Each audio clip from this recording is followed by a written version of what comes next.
दोस्तों ये दुनिया प्रगतिशील है। इस दुनिया में न जाने कितने निर्माण हर घंटे होते होंगे। इंसान के विकास के लिए कहीं न कहीं ये जरूरी भी होता है, पर इस विकास में कुछ लोग बाधाएं बनकर सामने आते हैं। कुछ घर मालिक विकासाधीन निर्माण के लिए अपना घर या जमीन किसी भी कीमत पर बेचने से इनकार कर देते हैं, जिसके चलते उन्हें और सरकार को कठिन परिस्थितियों का सामना करना पड़ता है। आज दोस्तों हम ऐसे ही 7 जिद्दी घर मालिकों के बारे में जानेंगे जिन्होंने अपना घर बेचने से इनकार कर दिया।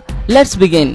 नंबर 1, 2009 में चीन के शानडोंग प्रांत में स्थानिक बिल्डर द्वारा ऊंची ऊंची इमारतें खड़ी की जाने वाली थी। वहां के लगभग सभी घर और जमीन मालिकों ने अच्छी कीमत मिलने पर अपनी अपनी जमीन और घर बेच दिया था, बस एक परिवार को छोड़कर। इस परिवार में 2 बूढ़े पति पत्नी रहते थे जो अपना घर बेचना नहीं चाहते थे। बिल्डर ने ये घर खरीदने का हर तरीका अपना लिया, पर वो असफल रहा। इसी के चलते उसने ये घर छोड़कर बाकी जगह पे इमारत खड़ी करने की सोची। जब खुदाई की गई तो उसमें उन पति पत्नी के घर के इर्द गिर्द की सब जमीन खोदी गई, जिसके चलते घर का पावर सप्लाई, वाटर सप्लाई बंद हो गया और वो कहीं आ जा नहीं सकते थे। इसीलिए उन्होंने आखिरकार ये जगह बेच डाली। नंबर 2, कुछ साल पहले अमेरिका में रहने वाली एडिल्थ मैकफील्ड नामक 84 साल की महिला उनके वसूलों की वजह से काफी चर्चा में आ गई। हॉलीवुड में बनी अप नामक ये फिल्म इसी महिला से प्रेरित है। अमेरिका के सिएटल शहर में व्यावसायिक बिल्डिंग का निर्माण किया जाने वाला था। तब इस महिला ने अपना घर संबंधित लोगों को बेचने से इनकार कर दिया। उसने करीब 40 लाख रुपए के प्रस्ताव को ठुकरा दिया था, इसीलिए ये निर्माण उस घर को छोड़कर पूरा करना पड़ा। 86 साल की उम्र में उनकी मौत हो गई। चौंकाने वाली बात ये थी कि उस महिला ने मरने से पहले अपना ये घर उस निर्माण के कंस्ट्रक्शन सुपरिटेंडेंट के नाम कर दिया, क्योंकि उन दोनों में अच्छी दोस्ती हो गई थी। नंबर 3, 2003 में चीन के शंघाई शहर में हाईवे तैयार किया जाना था, जिसके चलते कई घर मालिकों ने अपने घर सरकार को अच्छी कीमत पर बेच दिए।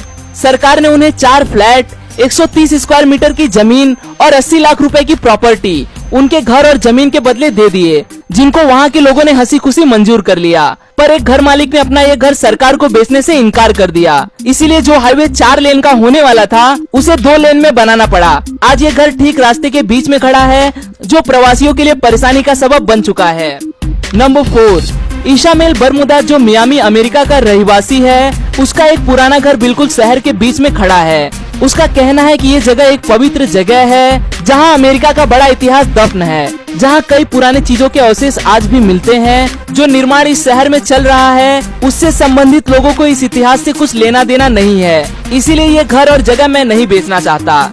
10 करोड़ रुपए के प्रस्ताव के बावजूद इशामेल ने ये घर नहीं बेचा। नंबर 5, वुकिंग नामक एक चाइनीज महिला कुछ समय पहले रातों रात इंटरनेट पे छा गई थी। कारण बस एक ही था, उनके घर के पास एक बड़ी कंपनी शॉपिंग सेंटर खड़ा करना चाह रही थी। इसीलिए उस कंपनी ने बहुत से घर मालिकों को पैसे देकर उनकी जमीनें और घर खरीद लिए। पर वुकिंग नामक महिला और उनके पति ने घर छोड़ने से मना कर दिया, जिसके चलते कंपनी ने वो घर छोड़ के बाकी जगह पे निर्माण की शुरुआत की, जिसके चलते उन दोनों को काफी परेशानी का सामना करना पड़ा, जिससे तंग आकर आखिरकार उन दोनों ने कुछ पैसे लेकर वो घर छोड़ ही दिया। नंबर 6, चीन के हेनन प्रांत में बनाए गए हाईवे के बीच एक 3 मंजिला इमारत मौजूद है। सरकार की तरफ से रखा गया पैसों का प्रस्ताव इन घर मालिकों को मंजूर नहीं था, इसीलिए सरकार को हाईवे का निर्माण इस घर को छोड़कर ही करना पड़ा। ये घर हाईवे के बीचों बीच खड़ा है। कहा जाता है कि इस घर में अभी भी लोग रहते हैं। नंबर 7, डोंगिंग चीन में आवाजाही बनाने के लिए नए हाईवे का निर्माण किया जाने वाला था। जिस जगह ये निर्माण किया जाने वाला था वहाँ के रहवासियों ने अच्छी खासी कीमत के बदले अपने घर और जमीन बेच दिए, पर 72 साल की तेन और उनकी पत्नी ने उनका घर और खेत छोड़ने से इनकार कर दिया। उनका कहना था कि घर और खेत के बदले दिए जाने वाली रकम सही नहीं है, इसीलिए वो डील फाइनल नहीं कर पाए। वक्त पे अपना काम पूरा करने की जिम्मेदारी सर पे होने की वजह से इस कंपनी ने इस घर और खेत को छोड़कर अपना काम पूरा किया, जो अब कुछ इस तरह दिखता है। आज के लिए दोस्तों बस इतना ही। आशा करता हूँ आपको यह वीडियो पसंद आया होगा। अगर वीडियो पसंद आए तो उसे लाइक करना न भूलें, और आप इस वीडियो के बारे में क्या सोचते हैं वो मुझे कमेंट में जरूर बताएं।